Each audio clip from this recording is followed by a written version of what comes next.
Drejet vrang, der har man en udfordring. Fordi vi skal ikke ind foran i masken, vi skal ind bag i masken. Og når vi gør det, så skal vi stadigvæk have pinden under tråden, og så drejer vi ligesom arbejdet og kan se bagind for at komme bagind i vrangmasken. Hvis man er vant til at sætte tråden op på pinden, så kan man godt tage det og strikke sin vrang. Pinden under tråden, ind i vrangmasken og strik den vrang. Under tråden, bag ind i masken, strik den vrang.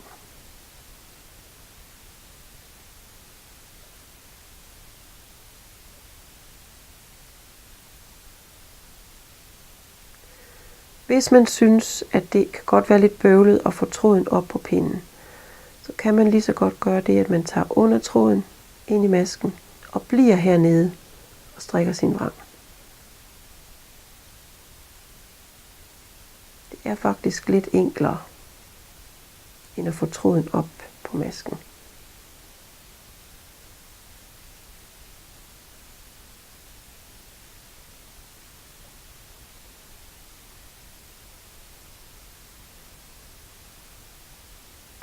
Hvis jeg vender om og ser, fordi når vi ser fra vrangsiden, kan vi ikke rigtig se nogen forskel på vores masker. Men hvis vi vender rundt og ser dem fra retsiden, vil jeg kunne se, at jeg får mine drejede masker. Mine retmasker bliver drejet på retsiden, når jeg strikker drejet vrang på bagsiden.